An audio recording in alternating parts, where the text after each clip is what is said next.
is there a time of your life na you would say na ito ba yung talagang pinaka rock bottom mo or pinaka downfall? Speaking of katapusan, I've heard you've met an accident before. 6 months ago, Whoa. I almost died. So this is your second life basically. Nakapagsalita ka ng hindi masyadong maganda. So nagkaroon kayo ng tampuhan. Nagkatampo kayo. So kinontak ko yun sa tingin ko na ako nagkaroon ng pagkakakulang. Pero kung hindi kita kinontak at nanonood ka at nagka-falling out tayo, ikaw ang may kasalanan nun. Tandaan mo yun. Ay, nagawa ko na yun. Okay. 2 beses na akong pinagpasko ng Pangulo. Pangulo ng Pilipinas, Pangulong Duterte at Pangulong wow. Bongbong Marcos. They gave me an award. Actually, January 18 is the official Jeepney JT Day in the city of Manila. Nasa batas na po yan, pwede nyo i-google. Wow. Nagkaroon ng hearing sa Kongreso. Ayun, si President Duterte, pinauwi ako noong 2020. December 2020, coming on to 2021 of January. Nice. Doon ako pinauwi. Binigyan ako ng award dun sa Malacanang.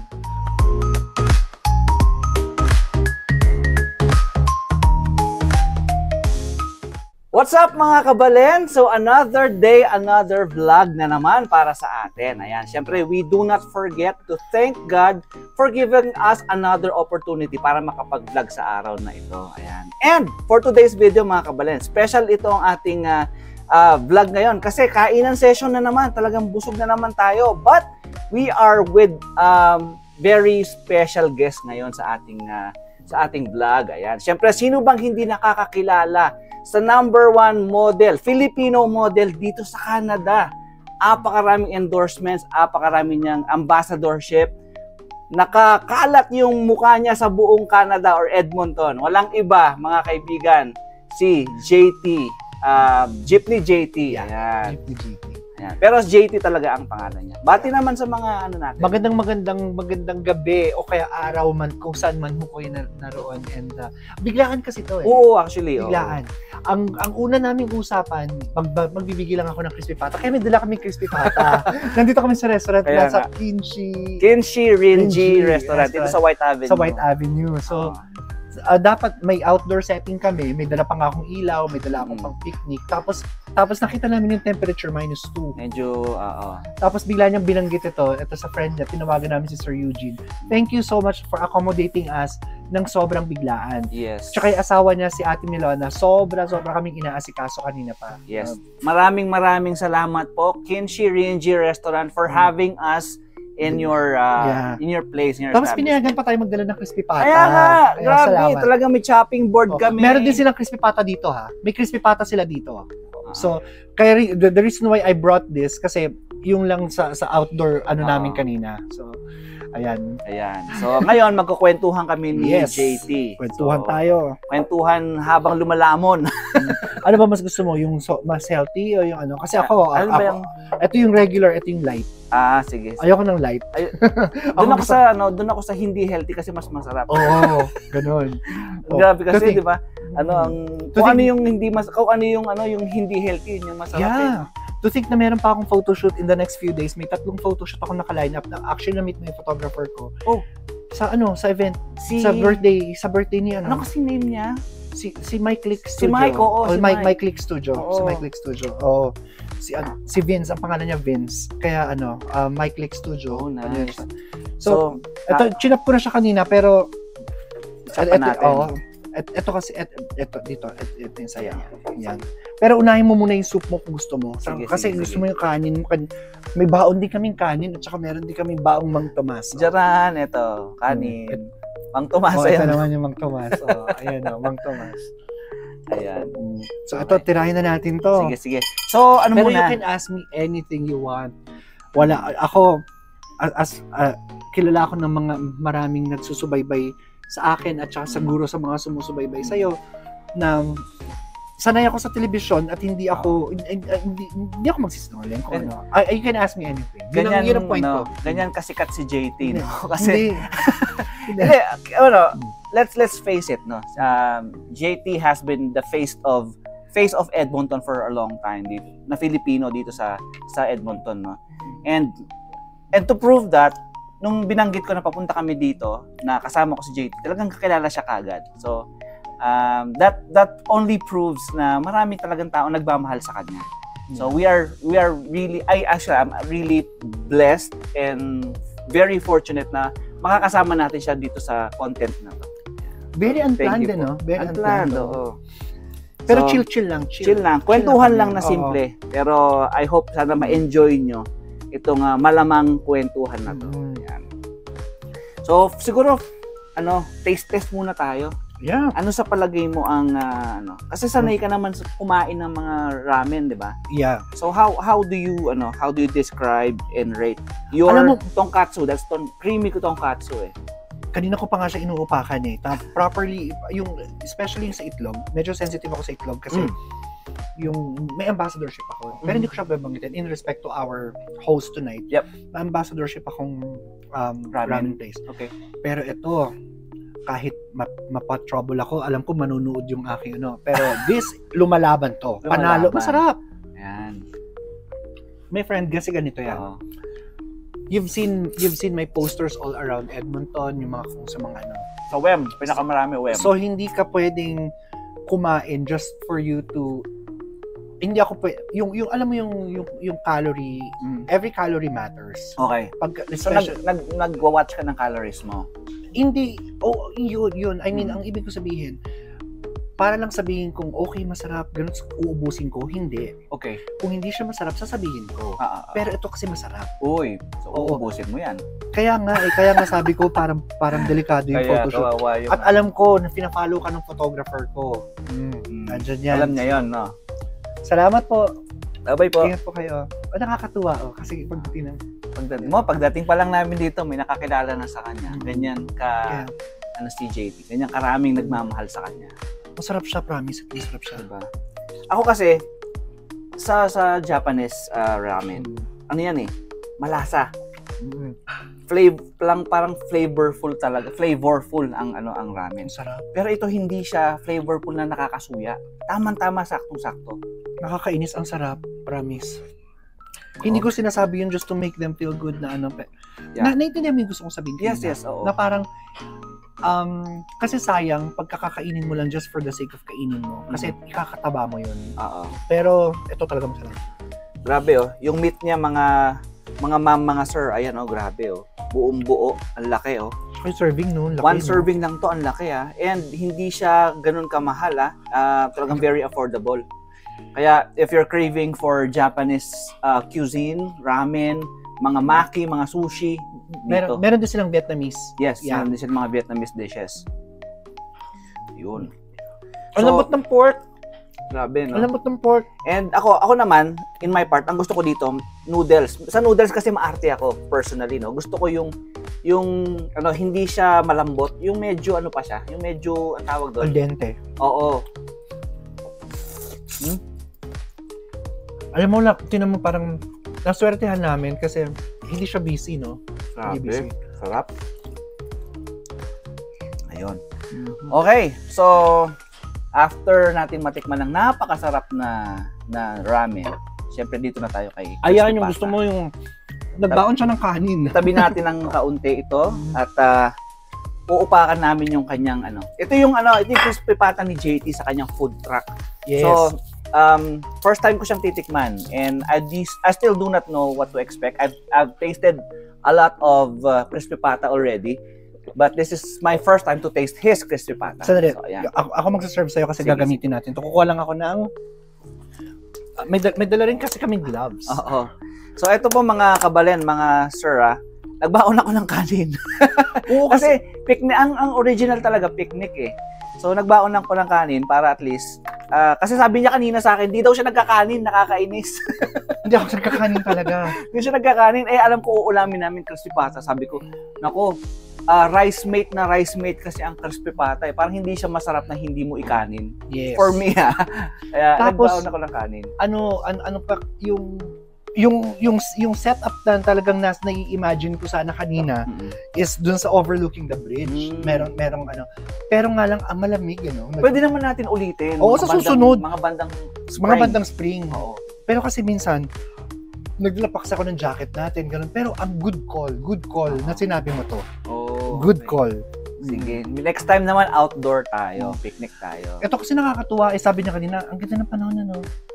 Not very many people can say magandang panahon in a -2, kaya Well, actually, coming from a person who experienced negative minus 20 plus or 30 na nag-aantay ng bus sa daan. So, ang minus 2 or positive 2 or plus 2 is ano talaga? Wala. Maganda talaga yung panahon dito sa Edmonton. Ayan. Gusto mo dito? Sige. Yan. Mas masarap yung kinakamay. Kaya nga, ako, kamayin natin. Ako kakamayin ko. Sige. Naiisip ko lang sa'yo kasi first time kitang nakilala ngayon, baka sabihin mo, Uy, ay, si JT. Ay, talaga kakamayin ko to. kakamayin ko. Sige, magkamay ka lang. Ako, magkakamay na ako. Sige. Okay. So, taste test tayo ngayon. Ito yung gusto mo. Mas gusto ko yung suka actually. Di ba may suka kang dala? Ito may dala kang suka. Ito yung suka mo? Yeah. Oh, actually, meron din palang suka si JT. Meron siyang his own brand of suka. And buro. And buro. Sa mga Kapampangan, sa mga kabalen ko, kung gusto nyo makatikim ng masarap na buro, yung buro ni JT. Talagang, sino kasi nag-testimonial sa'yo na Kapampangan din siya, personality dito, at bilib na bilib siya sa buro. Si Panlasang Pinoy. Oo, Hindi, okay. taga-States siya. Taga-Florida. Ay, sinabi ko talaga yun. Pupuntahan. He's a big personality sa YouTube. Si Panlasang Pinoy. Ayun. Pero we've been friends for quite some time. Pero hindi ko alam na pina-follow niya ako dati. When I started on TV, sa TV pa lang ako noon. I see. Tapos, bigla niya ako Kasi you have message. your cooking show on Hindi, TV. sa Global TV. Oh, Global. Sa kitchen segment. Oh, ng okay. Global TV. Okay. That is a Canadian channel. Tapos bigla niya ako message na, bro, I'm eyeing on you. Yung ganun. Kaya nakakatuwa. Na, Nice. So yun, in-acknowledge niya as a Kapampangan na sanay sa lasa ng buro yung gawang buro ni JT. So that just tells us na talagang legit masarap yung buro niya. Actually, mamaya papabaunan niya ako nung buro kaya matitikman natin yung buro. Yan, syempre. Ang Kapampangan mas sanay dun sa lasa ng buro. Yan. Okay, so ito na. Taste test tayo. Grabe, ang lutong. Hello. So ito na, oh. Walang balat yung kinuha mo. Ay, kailangan yung Ayun ang balat eh, oh. Oh, ito. Sige, tikman natin yung may balat. Pakialamero ka, no? Ito. Yan. Okay. So, tikman natin yung balat. Iuwi mo yung tira, ha? Sige. Okay, this is it, mga kabalen. O, di ba? Grabe ang lutong. Ang sikat na litanya, Sarap, grabe. ang sikat na litanya ko sa aking food truck, kung hindi masarap, walang bayad. Oh. Awa ng Diyos, wala pang 10 years na po ako. My food truck is called Jeepney JT Food Truck. And it's the only food truck in entire Canada listed in Canada's top restaurants. Kung hindi masarap, walang bayad. Lagi ko sinasabi yun, kahit doon sa mga mamahaling lechon belly ko, awa ng Diyos, wala pa namang nagsoli. Grabe. Sino man magsusoli? Apakasarap ng natikman ko na siya ngayon. Grabe. Balat pa lang mapapakanin ka talaga. So, tama ang desisyon ko na magdala ng kanin, JT. Malambot siyang ano. So, yung tinikman ko kanina, balat yon. So, eto na. Sa laman na tayo. Yes, malambot yung laman. So, kailangan, ang masarap na crispy pata, crispy in the outside, pero soft in the inside. At syempre, dapat may lasa. Hindi siya yung matabang. Yes. Yun kasi ang minsan problema sa mga crispy pata eh. Madaling kuhanin yung crispiness sa labas eh. Kasi nga, syempre, deep fried. Pero, yung softness sa loob tsaka yung lasa sa loob ang pinag-uusapan dyan. Ngayon, bibigyan kita ng part dito Sige. na wag mong isaw-saw sa suka. Hindi, kainin mo muna yan para matikman mo. Ito na.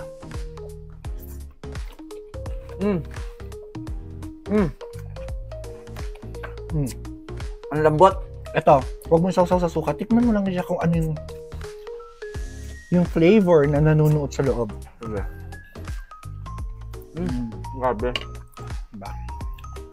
Ang lambot nung laman at may lasa. Marinade mo ba to? Matagal yan, my friend. Matagal yan. Grabe, may lasa yung loob. Tapos ang lambot niya. Grabe, sarap. Guys, I'm from Pampanga, no? So, hindi bago sa akin ang mga masasarap na pagkain. And, itong crispy pata na natikman ko ngayon, is I would say na ito ang isa sa mga pinakamasarap na natikman ko. Salamat. By far. Salamat. Wow. It's hard work. Ang sarap. Yung ano ko dyan, ang panglaban ko dyan, yung kahit sa loob. Kaya May lasa yan. Kaya nga, di ba sabi ko, bago ko tinikman, Yeah. sinabi ko ano ba yung pamantayan ko ng lasa ng crispy pata. Yun nga, crispiness in the outside and then malambot yung inside na may lasa pa rin. Daming fans! Okay, so ito nga yung titikman ko. Sorry nagkamay na kami Oo. So ito ang titikman ko niyan. Sabi niya, wag ko daw lalagyan ng kahit ano. Wag mo sasawsaw. Titikman ko siya as it is. Yeah. Okay. Tsaka yung lambot niya, yung lasa niya. Yeah. Diba? Anong part to? Ayan, dito. Kasi Grabe. lahat yan, ano yung gitna, yung front na paa. Grabe, di na kailangan ng sausawan nun Yes. Malasang malasa. Kasi yung Tsaka iba, lambot. yung iba kasi natatakot sila magpresyo. Mas mahal ako ng konti sa iba. Pero kasi hindi ko pwedeng ibaba yung presyo ko, kundi malulugi ako. Pero hindi ko naman pwedeng pantayan yung kalidad. Iba kasi yung kalidad eh. I have my own market. May ibang kagaya yung lechon belly ko. May lechon belly is almost 250. You can buy it for 168 or to 180 sa iba. Yeah. Pero bakit ang daming bumibili sa akin? Yung quality. It's because of the quality. Yeah. I have my own market. Yung parang hindi ko siya paano ko ba sasabihin with all humility in my heart na parang hindi ko siya pwede talagang ibaba.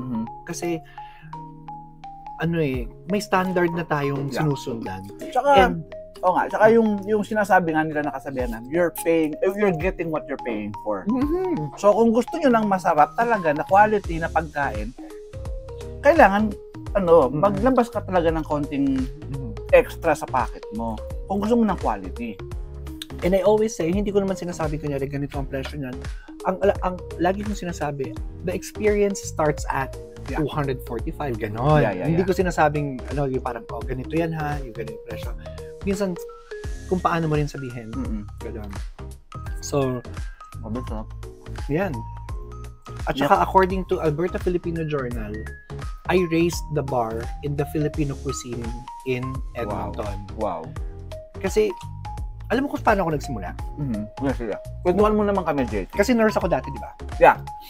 Sa mga hindi pa nakakapanood, meron siyang para video sa kanyang page na kinuwento niya doon ano yung journey niya from being a nurse in the Philippine Heart Center and going to Canada. Na nurse din siya. So sige po. So kwentuhan mo na kami ng konti. Nurse ako noon. Nasunog yung bahay namin sa Pilipinas. Ang natira lang yung mga damit na suot ng mga kapatid ko. So, having said that, kailangan, syempre, sino pa bang aasahan nila? Di ba tayong mga nandito sa abroad? Of course. So, nagtrabaho ako ng marami nun. From one job, nagtrabaho akong 3. Tapos, may nag-order sa akin yung katrabaho ko ng laing. Okay. I'm not from Bicol, pero kasi may kasambahay kami dati. Ilocano ka, di ba? Ilocano ako. I'm not from Bicol, pero meron akong, may kasambahay kami dati na taga Bicol. So, tinuruan niya yung nanay ko magluto ng laing. Tapos, yung laing na yun, naituro sa akin ng nanay ko. Ngayon, sinubukan kong magluto dito. Okay. Tapos, nagustuhan naman ng mga katrabaho ko. Nagustuhan nilang lahat. Hanggang sa, hindi pa ako brand ambassador ng Lexus noon, so I was driving a different vehicle. Van siya, van. Pagka break time ko, inaangat ko yung likod ng van, tapos meron akong cooler doon. Okay. Doon ako nagtitinda. Ayun. Doon ako nagtitinda. Parang, uso rin yan sa Pilipinas parang mobile. Oo, pero bawal yun dito noon. Bawal yun dito. Okay. Bawal yun dito. So, pero ginagawa ko yun kasi marami rin gumagawa. Ako, I'm just a naive person thinking that nobody would report me. Which is wala namang nag-report. Wala namang nag-report. Wala naman. parang nobody would report me kasi I'm doing something for my family. Yeah. Kasi ganun ako eh. Oo. Kung meron dyan nagtitinda, anong pakialam ko? Hanggang ngayon nga yung mga walang lisensya, sinusuportahan ko eh. Mm-mm. Kasi doon ako nagsimula. Mm-mm. Diba? Dumating ako sa point na mas malaki na yung kinikita ko Wow. bilang nagtitinda ng ganun kaysa sa pagiging LPN. At Iba that talaga time, ang business, no? Oo. Iba talaga. Okay, tapos? Tapos, pansin nyo, ang sarap kain, no? Mm-mm. Sunod-sunod yung kain namin. Subo lang kami ng subo, Mm. nagkakwentuhan eh. Na-enjoy namin yung kwentuhan namin kasi masarap yung pagkain. Yeah. Sorry. Ito na ako, ma'am. Ito na ako. Ayun, makina. So, yung nung nagbilan ko na ng tirahan yung kapatid ko, nakuhanan ko na sila ng matitirahan na yun. So, ibig mo sabihin, ito lang, kunin ko lang yung backstory mga kabalen, no? So, nung nasunugan kayo ng bahay, nasa Canada ka na. So, ngayon, ang nakatira sa bahay nyo sa Pilipinas na nasunog, mga kapatid mo. Kapatid ko at saka pinsan ko. Pinsan mo, okay. So, ngayon, nung nasunugan sila, anong nangyari sa kanila? Kararating lang ng nanay ko dito, 1 buwan pa lang siya. Oh, that should have been parang talagang devastating ng experience. Oo. Alam mo ba nakakagulat Kasi yun? mga kapatid mo yun eh. Alam mo ba kung paano ko sinabi sa nanay ko na nasunog yung bahay namin? Biniinom ko muna siya ng pampakalma. Grabe. Tapos, my mom used to be a bigger lady. Oo. Dinoble ko yung dose. Tapos nakikita ko lang parang, kasi baka atakin sa puso eh. Mm-mm. Nung nakikita ko na siya na parang by the way, I'm licensed to do that. Kasi LPN ako dito, RN ako sa States, which is in-honor din dito. At hindi lang po ako basta Magpapainom ng gamot. Trained din po ako sa Philippine Heart Center ng advanced nurse cardiology. Parang kami dun eh. Cardiology nurse. Yeah. Yun. So, he's not playing doctor, no? Yeah. Alam niya yung ginagawa niya. Huwag niyong gagawin yun kung hindi kayo sanay. Kasi baka alam mo yun. So, nung nakikita ko na medyo nag-groggy na yung nanay ko, sunod ko sinabi. Sabi ko, mami, okay naman yung doon ko sinimulan. Kasi baka isipin niya, baka may nangyari na mga kapatid ko. Sabi ko, okay naman silang lahat, wala naman nasaktan. Pero, wala na yung bahay. Doon ko nakita yung nanay ko, biglang nawala yung tama. Tapos bigla siyang gumanon, kasi madasalin siya eh. Tapos sabi niya, Diyos ko, bakit po, ganun. No, ayun, hanggang ngayon nasa isip ko yun. Grabe. Hanggang ngayon. So ngayon, paano ka nag-umpisa dito and how did you cope with the struggles na naranasan mo dito sa Canada? Dahil sa kagustuhan ko talagang magkaroon ng ipon noon. Nasubukan ko pa maging kargador. Wow. Bibigyan kita ng picture. Sipin mo, model ako ngayon, dati akong kargador. Oo. Galing ah. Naglilinis ako ng mga tray sa lahat sa alam mo yung bread tray. Naglilinis ako ng mga ganun sa labas ng winter, ganyan, sa Canada bread, o sinabi ko na yung pangalan para pwede niyo ako i-research. Tapos naglilinis din ako ng kubeta noon. Sumasama ako sa mga may racket, ganyan. So ano ka pala, buhay, hello, love, goodbye, no? Pero kasi nurse ako, kaya parang okay lang yun. Relate ka talaga, okay. I don't mind those things. Dito naman kasi, huwag ka lang mapili, you'll be okay. Naniniwala ka dun. Diba? Huwag mo arte. Tsaka, huwag ka lang mapagmalaki. Ganito talaga yung buhay mo sa Canada. Akala nyo napakaganda. Akala nyo napaka-elegant ng Nakaagad. Darating ka rin dun sa magandang part. Kasi, ang chapter 20 ko, it can't be your chapter 1. Tandaan mo yun. Dadaanan mo yung pinagdaanan ko. Before I became a multi-awarded business personality, marami akong binyag na hindi napuntahan. Marami akong birthdays na hindi inattendan. Marami akong kaibigang nawala. Tandaan mo yan, kahit gaano kakabuting tao, meron at merong mawawalang tao sa'yo. Meron at merong iinggit, meron at merong kakanti, at merong kating-kating gawan ka ng kwento para they will feel good about themselves. Wow. Pero alam mong sasabihin ko sa'yo, huwag mong papansinin. Kasi alam ng mga tao yon, ng mga nakakakilala sa'yo, kung sino ka talaga. Yes. Pero, kung bibigyan mo ng pansin yung mga taong hindi ka naman mahal, it will take away the time away from the people that matters the most. Yes. Yung mga sumusuporta sa'yo. Yes. Tandaan mo yan. Kaya sabi nga nila, di ba, okay lang na walang masyadong maraming kaibigan. Kahit konti lang yung mga kaibigan mo. Basta ito yung mga totoong kaibigan mo. Sa totoo. Oo. Hindi mo naman kailangan din naman talaga ng maraming kaibigan. So, doon ka lang sa mga totoo. Doon ka magstay. Tsaka yung mga maraming kaibigan, yung mga parang superficial friendship. Oo. Yung mga mahilig lang na mga empty adoration. Uy, ang ganda mo. Ang ganda mo rin. Kambal tayo. Yung gano'n. Tama. Those are weak. Yun ang mga mahihinang nila lang. Yun. Kasi ako kung nakikita ninyo, mga na-meet mo kahapon, sila Dr. Cham, sila sa MCN, Yeah. Kaibigan ko yan sila. Ang takot sila sa bibig ko. Kasi talaga sasabihin ko, kunyari, biglang pumunta sa table naming plastic, paparamdam ko sa kanyang alam ko yung ginagawa niya. Grabe. And I don't care. Yeah. And I can say that in a very nice way na hindi bastos. Nasasabihin ko sa kanyang, hoy, alam ko yung sinasabi mo sa akin behind my back. Sabihin mo nga sa akin ngayon sa harap ko. Opo. Kasi wala akong pakialam. Kasi ginagawa ko, marami na akong itanim na kabutihan para kamuhian pa ng mga kasi yung iba kasi feeling nila pag kunyari tayong dalawa food business owner, feeling ng iba pag siniraan kita, sa akin pupunta yung mga nagmamahal sa'yo. Hindi totoo yun. People are not stupid. Porque siniraan mo yung isa, sa'yo napupunta, hindi Yes. naman ganun. So, ang mga nakukuha natin dito, mga personal experience niya mismo. Kaya, we're very lucky kasi ito, malaking tip to para sa atin, lalo na yung mga baguhan dito sa Canada. No? Mga personal experience na pwede natin kapulutan ng aral. 10 years na yung negosyo ko. Yun. Diba? Grabe. Kasi kung hindi ka mahal ng tao, hindi ka tatagal ng ganun. Is there a time of your life na you would say na ito ba yung talagang pinaka rock bottom mo or pinaka downfall mo? Nung pandemic, Okay, sige. ako ang pinakamalakas na negosyo nun, pero ayun yung hiwalay namin nung live-in partner ko for 10 years. Oh, I see. Pero you're comfortable of Oo telling naman. this, okay, sige. No holds bar nga. Kasi dati kasi tinago ko yun. Tinago ko yun, yung kwentong yun. Pero meron din ako mga makakating mga kaibigan na parang, merong isa doon talagang uninvited siya, pumunta siya sa amin to check kung talagang kami pa rin. Wow. Oo, at hindi ko na siya friend ngayon.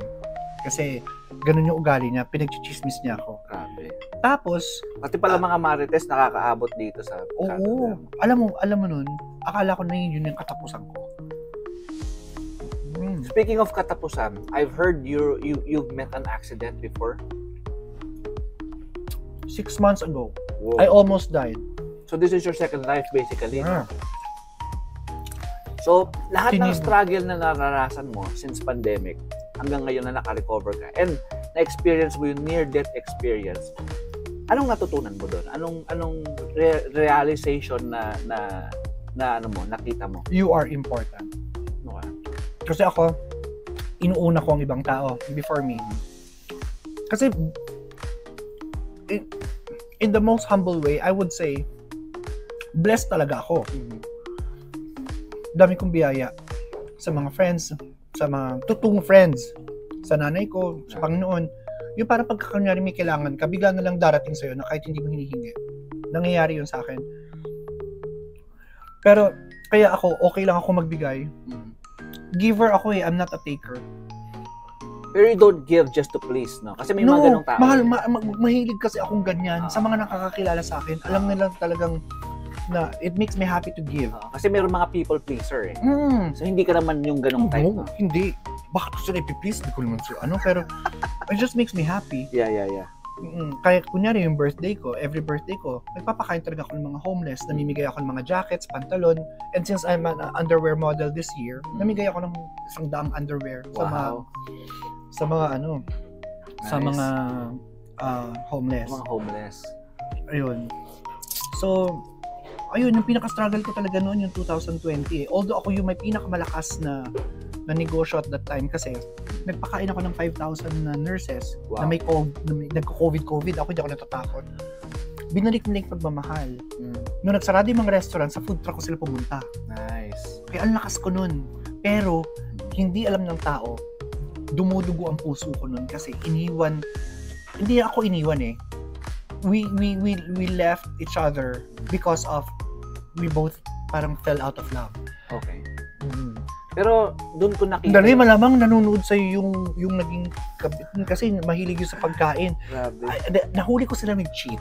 Yun na lang. Oo. Ano Tapos talaga? nung nakita ko yung itsura niya, sabi ko, sandali, naalagaan ko sarili ko, tapos ito lang. Sabi ko, no holds barred talaga to. Okay, sige. mm-mm. Hinahayaan ko lang siya magkwento, mga kabalen. Ha? Mm-mm. Pero one thing is for sure na nakita ko, JT, no? Yun nga, napaka matulungin mo, napaka maalalahanin mo. And naniniwala ka ba sa phrase na sa paggawa ng mabuti, hindi ito nagbubunga ng masama?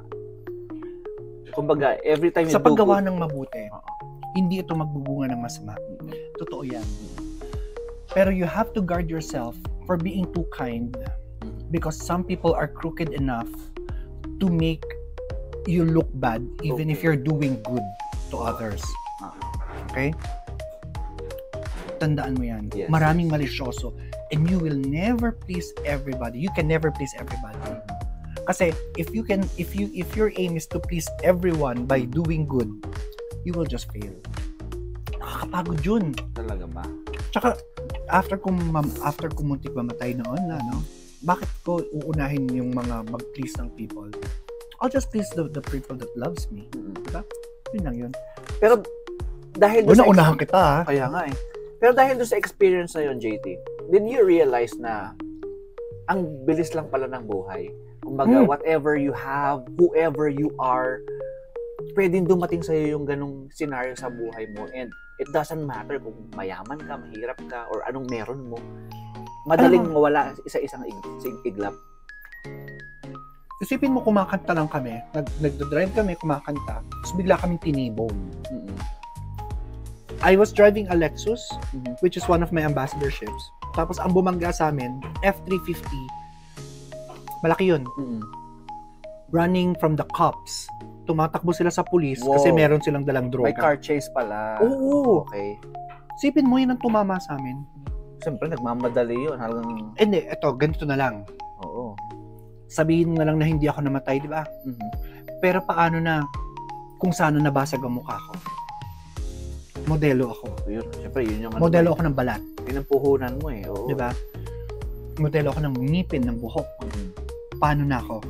Kunyari, hindi ako makapaglakad o kaya naging comatose ako. Paano na yung nanay ko? Di ba? Kaya nga. Ako ang nag-aalaga sa nanay ko. Ganun yun. Kaya talagang dapat pagpapasalamat mo. Kaya Yes. araw-araw ako nagpapasalamat, hindi ako nakakalimot. So, may dahilan kung bakit binigyan ka ng second chance. Meron ka pang dapat gawin, meron ka pang dapat i-fulfill. Sa tingin ko, ganun naman lahat. May mga ano. Pero, ang ano ko lang is, Pero I think it's... the higher power spared me from being hurt. Yeah. Ay, hindi ako overly religious, pero naniniwala ako sa Diyos. May takot kasi ako sa Diyos. And I'm sure meron siyang message doon na gusto niyang iparealize sa'yo. Kumbaga, okay, so, binigyan kita na second chance. So, you have to make it right. Kung dati gumagawa ka ng mabuti, baka kailangan mas pag-igtingan mo pa. So, sabihin ko lang sa'yo, ha? After mangyari sa akin yun, lahat na naka-falling out kong kaibigan, kinontak ko. Yung naka-falling out kong kaibigan na feeling ko ako ang may kasalanan. Kasi minsan, mayit ang ulo mo, magtatampo siya, kasi hindi ka nakapunta sa birthday party ni ganito, hindi ka nakapunta sa birthday party ni inaanak mo. Tapos sinabayan mo yung init ng ulo, nakapagsalita ka ng hindi masyadong maganda. So, nagkaroon kayo ng tampuhan. Nagkatampuhan kayo. So, kinontak ko yun. Sa tingin ko na ako nagkaroon ng pagkakakulang. Pero kung hindi kita kinontak at nanonood ka at nagka-falling out tayo, ikaw ang may kasalanan nun. Tandaan mo yun. So in short, sa pagka-gets ko, nagpa-sorry ka sa kanila. Nag-sorry talaga. Ang Doon sa alam kong ako ang may kasalanan. Ang galing. Kasi bakit ko palulukuhin ang sarili ko na bakit pa ako magmamataas? Kung i-spare yung buhay ko. Hindi lahat kayang gawin yun yung magpakumbaba at humingi ng sorry. Pero pag nangyari sa iyo yung nangyari sa akin, magpapakumbaba at magpapakumbaba ka. Baka yun nga yung message sa'yo. Sobra. Pinaalalahanan ka, okay, I know sikat ka ngayon, I know lahat halos nasa iyo na, pero you have to remember Diba? Oo. Kasi pwede bawiin yun You have anytime. to go look down. Yeah. Nagpapasalamat talaga ako sa Diyos na kung paano ko in-spare dun sa disgrasya yun. Kasi alam mo ba kung bakit? After 4 days, may 3 Pilipinong namatay. Car accident din. Diba? Mas malala yung nangyari sa sasakyan ko. And ako ito naniniwala ako, no? Yung nangyari sa'yo, it's something na hindi controllable. Wala kang control dun, as a person, as a tao. Wala kang magagawa dun. So, ang talagang pwede makatulong lang sa'yo is yung divine intervention. Naniniwala ako dun. So, kung na-save ka dun sa araw na yon, sa moment na yon, hindi tao may gawa nun. Isipin mo kahit isang galos wala. Yes. Diba? I made it on the news, nasa Omni News siya actually. Alang sarap. Grabe, no? Ate Milona, bakit napakasarap naman nito?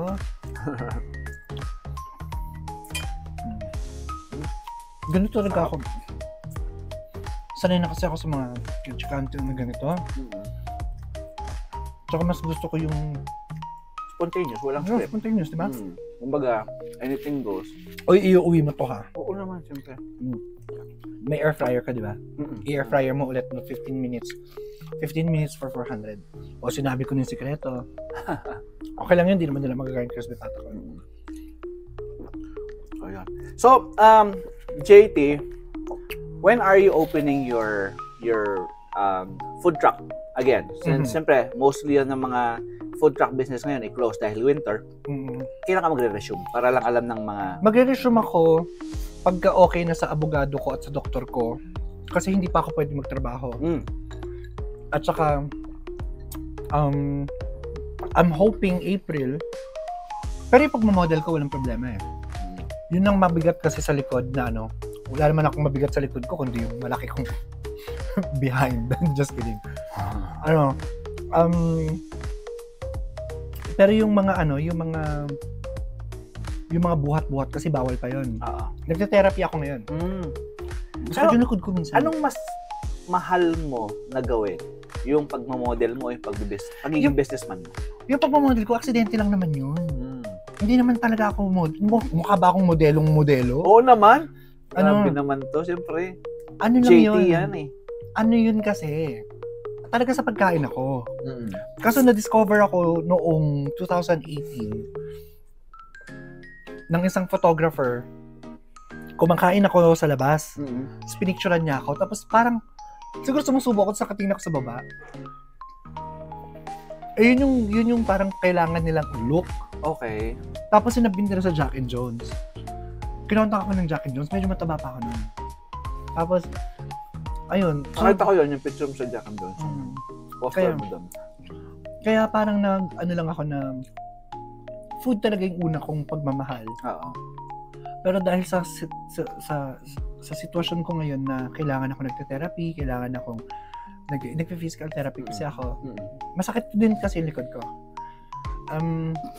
What kind of therapy ang ginagawa mo? Sa PT, sa Cairo? Oo, lahat. Ay, ang sarap ang galing ng Cairo. Pilipino. Alam mo talaga mga Pilipino magagaling. Magagaling, oo. Magagaling, di ba?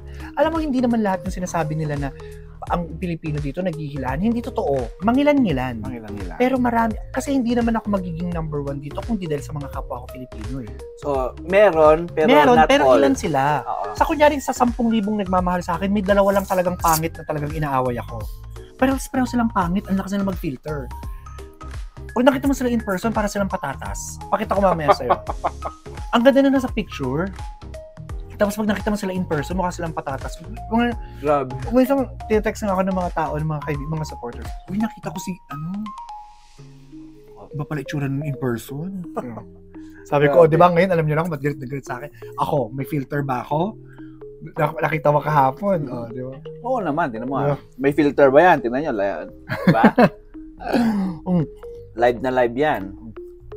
Ganito lang ako magsalita Kasi very spontaneous. Yung parang walang plastic. Oo. Totoo lang siya. Totoo lang. Tapos ayun, sa tingin ko, isa sa mga nag-experience sa akin is yung maalaga kasi ako sa nanay. Nakita ko nga yung mga post mo na na chine-check mo yung sapatos ng nanay mo, yung naka-winter clothes siya. So, sabi ko, maano sa nanay ito, mapagmahal sa nanay. So, My nanay is my number one priority. Kaya kong isang tabi ang kaligayahan ko para sa nanay ko. Kasi ganito yan eh. Alam natin ang edad natin. Yeah. So parang sabihin na natin nasa 65%, nasa 45% na lang tayo ng battery ko ba sa cellphone. Yeah. Mga magulang natin nasa 10%, 15%. Di ba? Ibigay mo na. Ignore mo, di ba? Oo. Yun lang yun. Kasi, ewan ko ako kasi naniniwala ako, JT, na habang buhay yung magulang mo, doon mo sila Oo. ibigay lahat ng pagmamahal. Kasi yung pag wala na, saka ka magsasabi sa Facebook na parang, ano pang purpose kaya nun? nga, di ba? ba't di mo ibigay yun habang buhay sila? Yung alam nila. Kung talagang mahal mo ang magulang mo, habang buhay. Kasi unang-una ko naniniwala ka sa Diyos, pagpatay na po ang tao, hindi na po nakakapag-Facebook. Yes. Tapos doon mo sasabihin na mahal mo siya. Pag wala na, hindi na niya alam, di ba? Hindi mo nagagalit na naman ako na. Hindi kasi yung mga bagay na minsan kasi ako sa ganyan eh. Kasi may mga taong kilala ko eh. Kilala ko sila eh kung paano nila tratuhin yung magulang nila. Tapos bigla silang namatay yung magulang. Tapos magsalita sa Facebook para bang dinivote nila lahat ng pagmamahal nila sa magulang, which is hindi naman totoo. Doon ako nanggigigil. Totoo Kaya, lang. alam nyo, kaya siguro, ayoko na lang. Gusto mo ba na mausapang ganyan? Bigyan kita ng isa. Sige. Ako ito, personal ko lang naman to. Sige. Alam mo yung sinasabing pagsubok lang yan, sabi niya.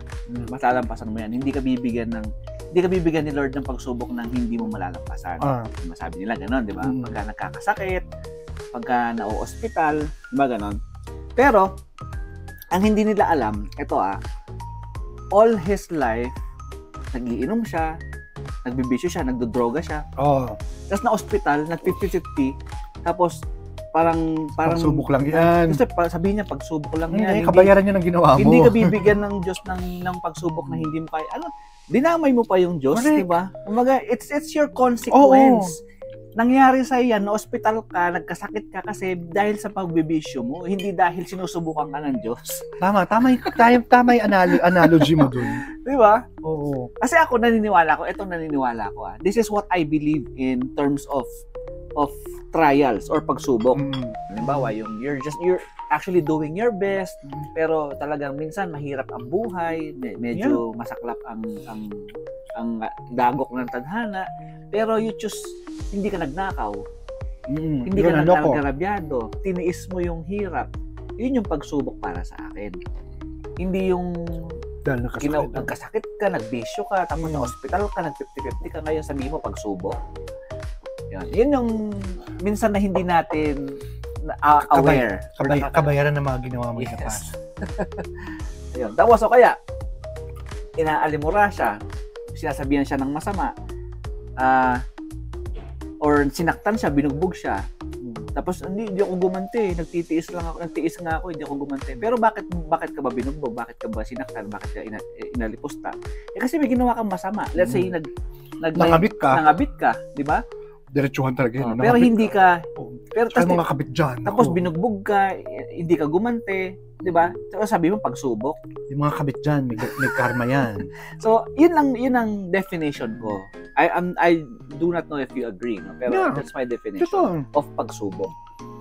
Tapos yung, isa pa, yung mga sasabihin sa'yo na parang nakarating ka ng kaya, ang swerte-swerte mo naman yung mga kaibigan natin na iwan sa Pilipinas na hindi naman lahat. Pero habang growing up, nasa college kayo, aral ka ng aral, sila party ng party. Di ba? Tapos ngayon, natatamasa mo ang tagumpay, either sa Canada or sa Philippines. Tapos sasabihan ka nila ng ang swerte-swerte mo naman. Hindi. Pinaghirapan mo yan. Oo. Habang pumaparty kayo, nag-aaral ako. Yun. Kasi kung di ako nakinig sa magulang ko, baka napariwara ako. Kasi radikal ang mga kaibigan ko na. I never did drugs, never. But some of my friends did. But what I respect about them is they respected that I don't do drugs. They never asked me to do it. Pero, dahil din sa takot ko sa magulang ko, na pag sinubukan ko yun, pwede masira yung buhay ko. Yun, makinig kayo sa magulang niyo.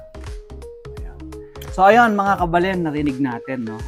Isang napakagandang advice ni JT, lalo na sa mga kabataan ngayon, lalo na dito sa Canada. Grabe, iba ang culture ng mga bata ngayon dito. Kaya napansin ko yun in a short period of time. Ibang-iba. Iba yung kultura ng Pilipinas saka dito sa mga bata. Medyo, ano sila dito eh. Kung pwede lang akong, sorry, go ahead. All I'm just saying is, parang medyo lack of respect ang nangyayari dito. Kasi sila dito, parang masyado silang protected. Yeah. By, Tsaka tinuturuan sila sa eskwelahan na tumawag ng 911. Tumawag ng 911 pag pinalo ka ng magulang mo. Ako kasi napalo ako ng halos lahat eh. Grabe yun. Napalo ako Sinturon, hanger, walis ting-ting. Nasubukan ko yan. Tsinelas, belt. Di ba? Hindi naman ako naging rebelde or pariwara. Di ba? Ayun. Pero kung sasabihin ko lang ha, sana walang magalit sa akin o kung may magagalit man, itago niya yung galit nyo. Iba yung mga lumaki ng Pilipinas. That's true. I believe on that. Iba yung diskarte natin. Yeah. Iba yung pagka meron tayong kailangang pagdaanan, hindi tayo weaklings. Yung mga lumaki ng Pilipinas ha. Sorry ha, huwag sana magalit yung mga lumaki dito. Pero ang hihina nila.